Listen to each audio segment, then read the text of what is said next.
follow up, one on the economy and the other on the broader picture here, but just to follow up on my colleague, some people did note that your tone seemed more somber yesterday. You talked about that August timeline. Did you see a projection? Some people thought perhaps that 2 million potentially that could die maybe prompted part of that. Was there a shift in tone? I didn't think, I mean, I have seen that where people actually liked it, but I didn't feel different. I've always known this is a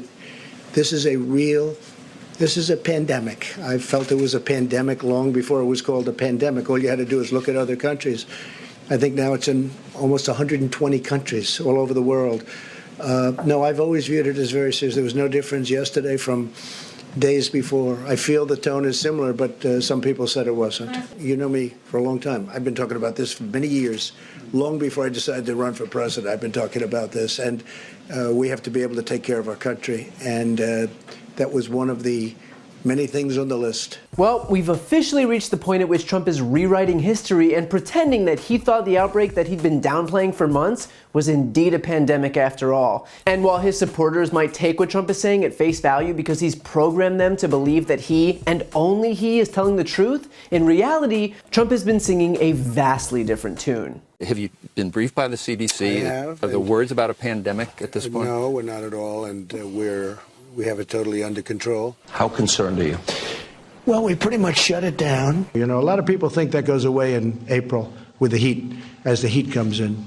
Typically, that will go away in April. We're in great shape, though. It's going to disappear. One day, it's like a miracle. It will disappear. They're going to have vaccines, I think, relatively soon. And they're going to have something that makes you better, and that's going to actually take place, we think, even sooner. So it's a lot of good things are happening. Because a lot of people will have this, and it's very mild. They'll get better very rapidly. They don't even see a doctor. They don't even call a doctor.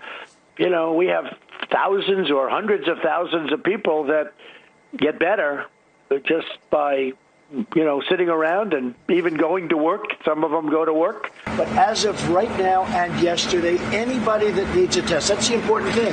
And the tests are all perfect. Like the letter was perfect. The transcription was perfect, right? This was not as perfect as that, but pretty good. Mr. President, what do you say to Americans who are concerned that you're not taking this seriously enough and that some of your statements don't match what your health experts are saying? That's CNN, fake news. Go ahead, thank you very much. Be calm. It's really working out, and a lot of good things are going to happen.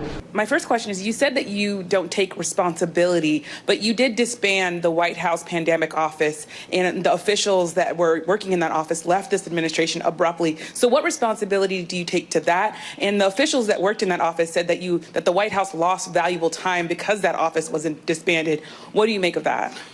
Well, I just think it's a nasty question, but it's something that we have tremendous control over. Mr. President, the other day you said that you were not responsible for the testing shortfall. Very simple question. Does the buck stop with you? And on a scale of 1 to 10, how would you rate your response to this crisis? I'd rate it a 10. Weird. Who would have guessed that we'd have videos of this stuff in the year 2020? And rest assured, he will continue to pretend that he always thought it was serious because his re-election depends on trying to erase his months-long mishandling of the outbreak. Because imagine how bad it would sound if he actually came clean. Imagine if he actually admitted that he was to blame for eliminating the position of Tim Ziemer, the Senior Director of Global Health Security at the National Security Council, and Tom Bossert, Homeland Security Advisor on the NSC, who coordinated the response to global pandemics, and Dr. Luciana Borio, the NSC's Director for Medical and Biodefense Preparedness, and then ordering the NSC's entire global health security unit shut down. Imagine if he actually admitted that he was responsible for refusing to accept tests from the WHO all the way back in February, despite the fact that 60 other nations took advantage and began testing immediately. And because of that, here we are more than a month later, and we still don't have even close to enough tests because Trump decided to wait for the CDC instead. Imagine if he actually admitted to the fact that he spent the first few weeks downplaying the risks of the outbreak and swearing up and down that we shouldn't worry because he was more concerned about insulating the stock market than insulating the lives of the American people. But of course, he won't do any of that because rule number 1 for Donald Trump is to never admit fault. Even if we saw it with our own eyes and heard it with our own ears and remember it because it was only days ago and also have the entire history of it readily available to the entire world, because it was all caught on camera. Nope, instead we have Trump putting on his best furrowed brow and his most somber tone and playing the role of very concerned president who definitely totally understood the magnitude the entire time and certainly never invoked the phrase Democrats' new hoax at a campaign rally. I mean, honestly, it's just a matter of time before he starts berating Democrats for not taking this as seriously as him sooner, because there is no reality when it comes to Trump, there's only political expediency. So if you are a member of the media and you see Trump taking on this shiny new role and gaslighting everyone into thinking that this was him all along, at least try to retain some dignity and not fall for the most obvious scam in the history of the world. This was remarkable from the President of the United States. This is a nonpartisan, this is an important thing to note and to applaud from an American standpoint, from a human standpoint. He is being the kind of leader that people need, at least in tone, today and yesterday, in tone that people need and want and yearn for in times of crisis and uncertainty. The fact that the President has been convinced to be different, whether it was Chris Christie's op-ed asking him to do it, whether it was Newt Gingrich sitting in Italy watching firsthand what's happening, or his friends at Fox News who have changed their tone.